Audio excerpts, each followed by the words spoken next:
I wouldn't let it break me. I wanted it to make me. I wanted her to be proud of the person I would become. I didn't want her worried. Mummy, when I'm king, I'll give it back to you. 7 haunting words from a young Prince William, spoken with innocence, remembered with pain. But what was the desperate promise behind those words? And why did the palace go to such lengths to bury it? Join us as we uncover this untold story of Princess Diana's final wish and the secret that could shake the very foundation of the monarchy, the discovery that shocked the palace. The year was 2004, 7 years after that terrible night in Paris. 7 years of carefully managed grief. In a hushed London auction house, behind bulletproof glass and armed security, something extraordinary emerged from the shadows. Private letters. Diana's most intimate thoughts. Words never meant for public eyes. The auctioneer's hands trembled as he held them. Among the collection, one letter stood out. Cream envelope. Royal crest crossed out in black ink. A mother's message to her firstborn son. Written in Diana's elegant script. Every word dripping with love and fear. The palace had tried desperately to keep these letters buried. Senior courtiers made frantic phone calls. Lawyers descended like ravens. But secrets have a way of finding light. What drove Diana to pour her heart onto paper? What prophecies did she leave for William? What warnings did she encode in maternal love? These weren't just letters. They were time bombs, ticking beneath the throne. The royal establishment had always painted Diana as emotional, unstable, too modern for monarchy.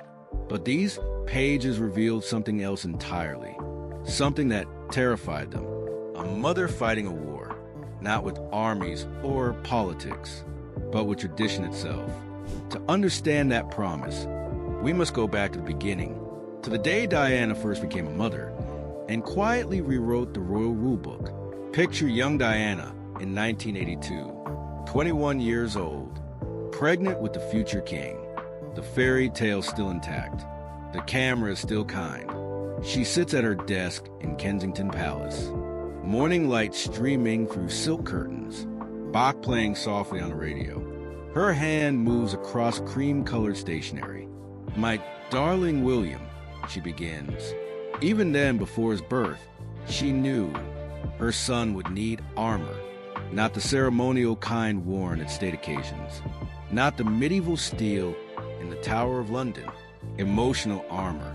The kind that protects the heart from becoming stone. The monarchy had rules about everything.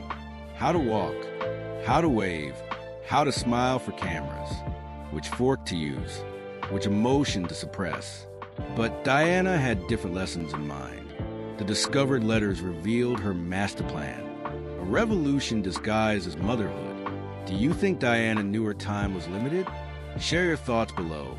But what she wrote next would defy 300 years of royal protocol and change the monarchy forever. The Great Rebellion. June 21st, 1982. St. Mary's Hospital. For 33 in the afternoon. The same room where the Duchess of Cambridge would give birth decades later. But Diana was a pioneer, the rule breaker.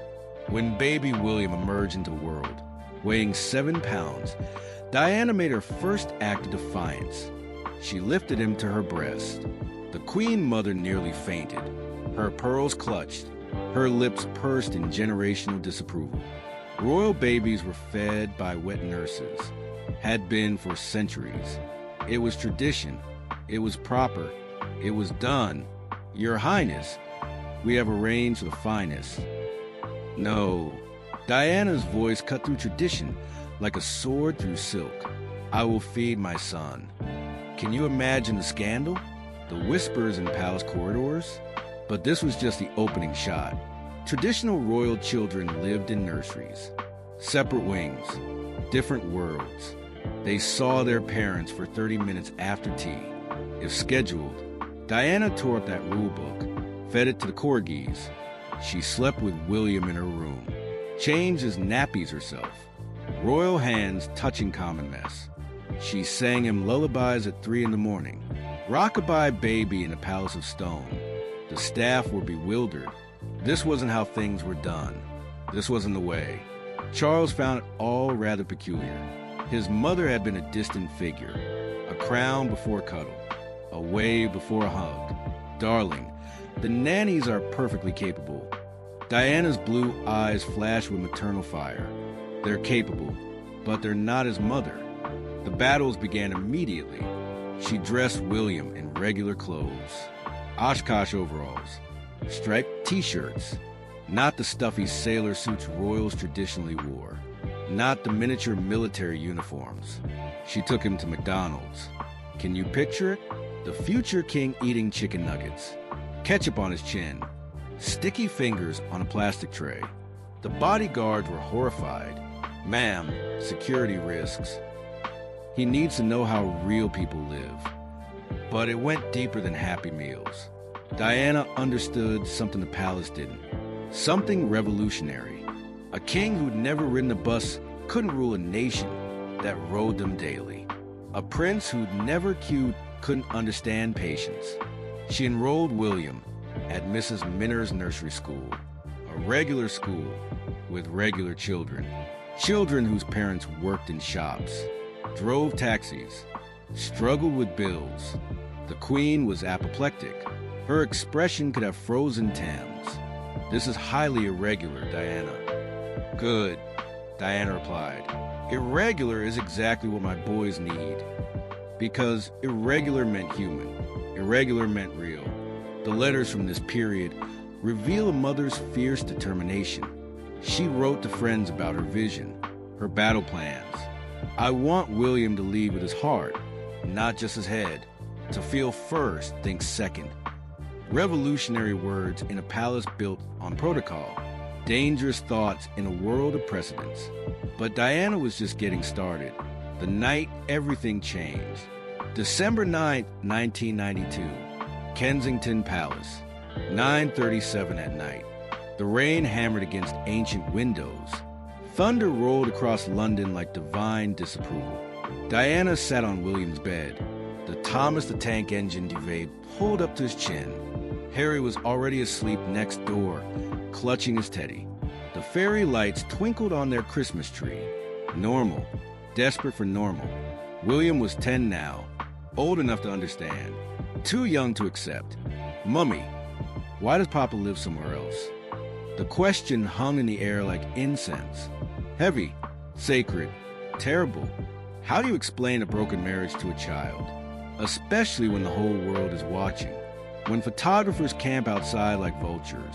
Diana's letters from this period are heartbreaking. She describes William's face that night. The confusion clouding blue eyes. The hurt hiding behind royal training. Darling, sometimes grown-ups, sometimes love changes shape. But you'll always love us, always and forever, until the stars fall down. She held him close. This boy who would one day wear the crown. But tonight, he was just a child needing his mother, needing promises in the dark. The separation announcement was days away. December 12th, circled in red on her calendar. The palace machinery was already spinning.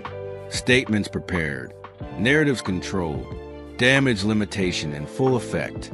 But in this quiet moment, Diana made William a promise, a vow more binding than any royal oath. No matter what happens, no matter what they say, no matter what you read, you and Harry come first. Always. The letter she wrote that night, discovered years later, reveals her anguish. Her mother's heartbreaking on palace stationery. My precious William, they will try to turn you into stone. Don't let them. Stone kings make stone kingdoms. She knew the palace would close ranks. Knew her influence would be limited. Counted. Remember the homeless shelter? Remember their faces? Their stories? William nodded. Diana had taken him to Centerpoint. Let him serve soup. Talk to people society ignored. People who called him mate instead of your highness. That's reality, darling. Never forget it exists. Never forget they exist. The irony wasn't lost on her. She was teaching the future king to reject the very system he'd one day lead. But perhaps that was exactly the point. Charles had grown up in ivory towers. Diana was ensuring William's feet touched the ground, that his hands knew work, that his heart knew breaking. "When you're older," she whispered, smoothing his hair, "when you have the power, promise me something." "What, Mummy?" "Promise you use it to help people. Real people, not just the ones in ball gowns." "I promise." She kissed his forehead, tucked him in, turned off the light, left the door cracked just enough. In the hallway, she leaned against silk wallpaper and wept, silent tears for a future she might not see. The battle for her son's souls had begun. The interview that shook the throne. November 20th, 1995. BBC Broadcasting House. The cameras ready. The throne trembling. 55 minutes that would redefine the monarchy, that would crack the facade like earthquake. Diana sat across from Martin Bashir. No palace handlers. No prepared statements. No safety net. Just truth, raw and unfiltered. There were 3 of us in this marriage. Boom. 23 million people watched. Jaws dropped. Teacups rattled. The palace held its breath. Aid scrambled. The Queen's corgi sensed a disturbance. But hidden in that interview was something more profound, more dangerous. Mother's manifesto. "I want my boys to experience life, not just observe it from a throne, not just wave at it through bulletproof glass." The Queen watched from Buckingham Palace. Philip threw a whiskey glass at the wall. The Balmoral stag had witnessed royal rage. How dare she? How dare she speak so freely? So honestly? So humanly? But Diana wasn't finished. The truth had momentum. William and Harry need to understand people's emotions, their insecurities, their hopes, their electricity bills. She was rewriting the job description for a king. Live on television. Primetime revolution. The tabloids exploded. Mad, bad, and dangerous screamed one headline. OFF with her head implied another. But in her private letters, Diana revealed her calculation, her chess move. "They think I'm hysterical. Good. Let them underestimate a mother's love. Let them miss the strategy in the tears." But her boldest move was yet to come. An on-camera reckoning that would shake the monarchy and put her motherhood manifesto on the record. She knew the interview would cost her. The Queen would retaliate. Charles would close ranks. The drawbridge would rise. But it also protected her boys. Put her vision for them on public record. 23 million witnesses. No palace courtier could fully erase what a nation had heard. No protocol could silence that echo. The morning after, she took William and Harry to school as usual, smiled at the photographers, waved at the crowds. Armor on, smile bright. Inside the car, William asked, "Why is everyone staring more than usual?" "Because Mummy told the truth, darling." "Is that bad?" Diana's reflection caught his in the mirror, a moment of perfect understanding. Never be afraid of truth, William, even when it costs you everything. The palace response was swift, cold, calculated, surgical. Her HRH title would be removed, her royal protection reduced, her office relocated to Siberia. But they couldn't touch what mattered, her time with her boys, her influence on their hearts. The letters from this period burned with defiance. Phoenix mother rising. In her search for strength, Diana looked to the past to find proof that love and monarchy could coexist. Even if history tried, forget it. They can take my title. They can't take my purpose. They can't unlove my love. The ancient law Diana discovered, deep in the royal archives, past forgotten passages and medieval scrolls, Diana had found something remarkable. It was 1986. She was researching, trying to understand, trying to find precedent for feeling. Queen Victoria's private journals, leather-bound, locked away. Specifically, entries about her children. The young Diana, still learning palace ways, had stumbled upon a secret. Even queens could be mothers first. Victoria wrote of sneaking into the nursery at midnight, holding baby Edward, defying protocol. Breaking rules for love. The heart knows no crown. Victoria had written in 1841, Mother trumps majesty. Diana photocopied that page, kept it in her desk drawer, her historical permission slip, her royal precedent. If Victoria could break rules for love, why couldn't she? The discovery emboldened her. When courtiers questioned her methods, she had ammunition, historical backup. Even Queen Victoria believed in a mother's touch. Couldn't argue with their beloved matriarch's ghost. Checkmate. But Diana dug deeper. Academic determination. Found more precedents. Queen Alexandra teaching her sons to care for the poor. Hands dirty with charity. Princess Mary volunteering in hospitals. Royal blood mixing with common. Royal women who understood duty meant more than ceremonies, more than waving from balconies. She shared these stories with William and Harry, made history personal, made the past present. Your great-great-great-grandmother did this too. You come from love, not just bloodlines. It wasn't rebellion. It was tradition, the right kind, the forgotten kind. The letters revealed Diana's strategic thinking. She wasn't just fighting the present palace. She was recruiting the past, building an army of ghostly allies. History will vindicate mothers who loved too much rather than too little. Prophetic words from a woman whose censor time was short, who felt the clock ticking. She created a curriculum of compassion, took the boys to homeless shelters, hospitals, hospices, reality classrooms. But Mummy, why are we here? Harry once asked at a leprosy clinic, because one day you'll have power. You need to remember those without it. Power without empathy is tyranny. The palace preferred controlled charity. Photo opportunities, ribbon cuttings. Diana wanted immersion, full baptism in humanity. She held AIDS patients when others wore gloves. Let her boys see her do it. Touch teaching. Fear is learned, she told them. So is love. Choose your teacher. William was 11 when he first served soup as shelter.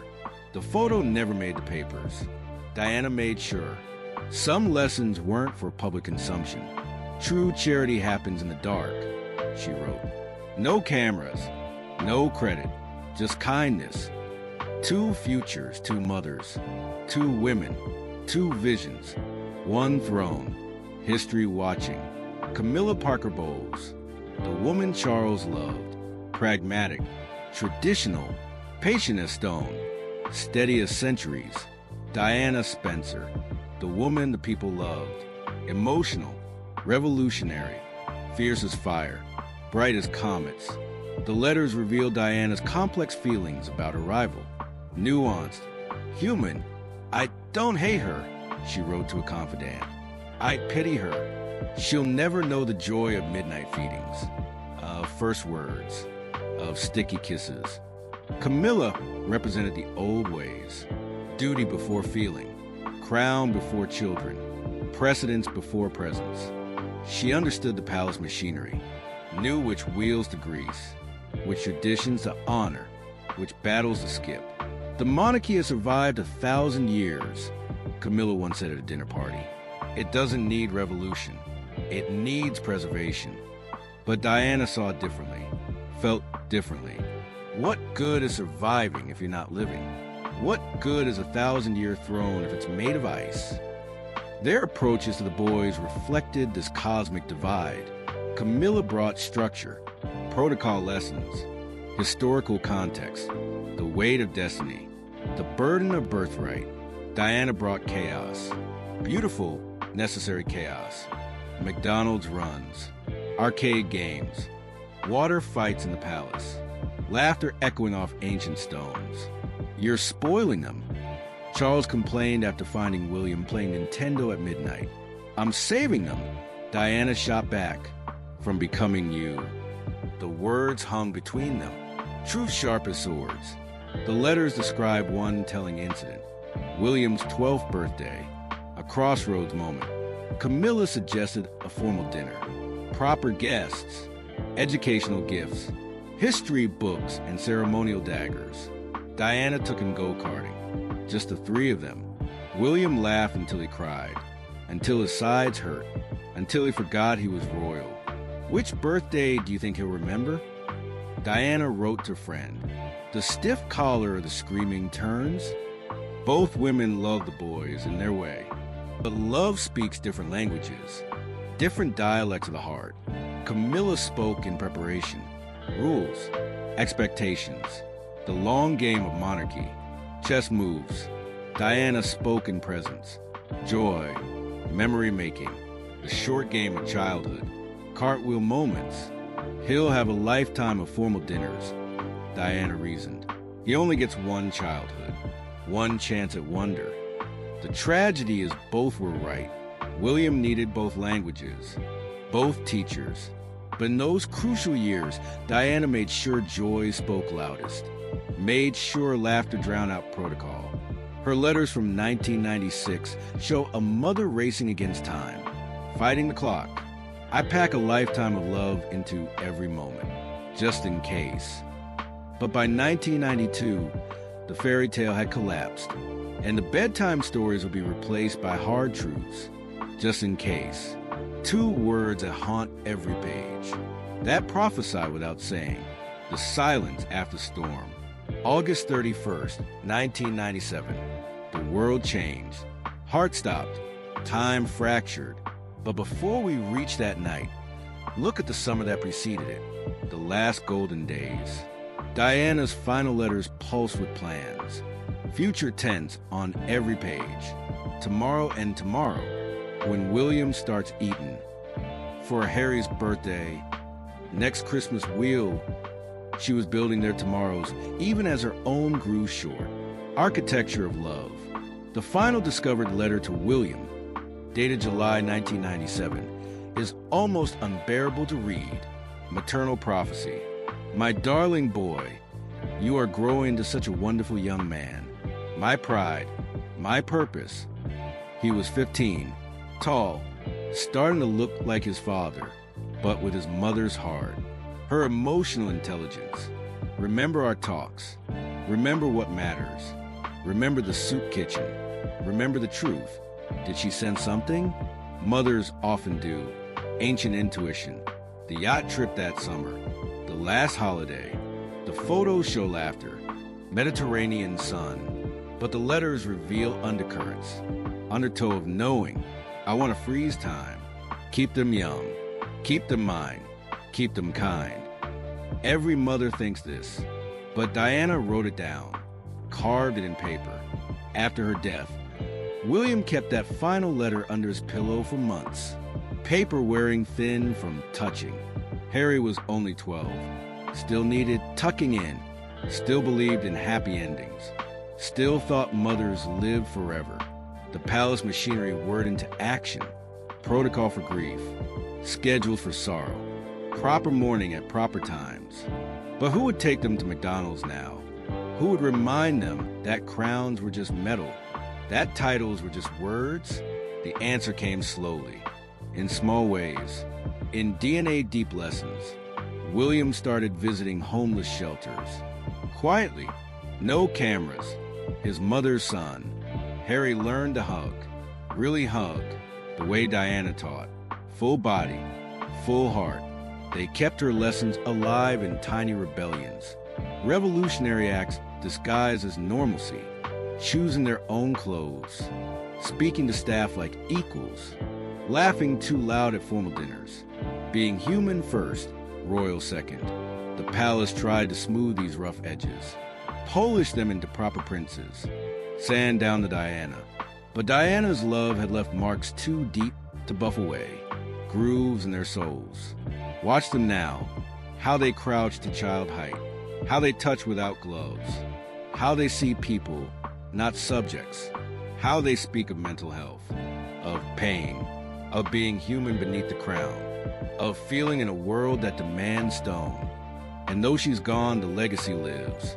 In every quiet act of compassion, her sons still carry out. The discovered letters weren't just historical artifacts. They were instruction manuals, love letters to the future, how to be royal and real, how to serve without losing yourself, How to wear a crown and keep your heart. How to love your children more than your throne. 26 years later, William remembered his promise.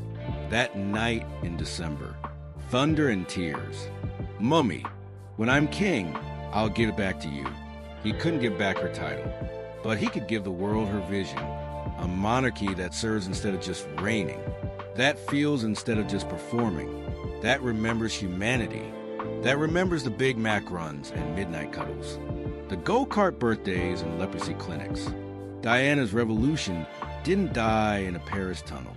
It lived, it grew, it bloomed.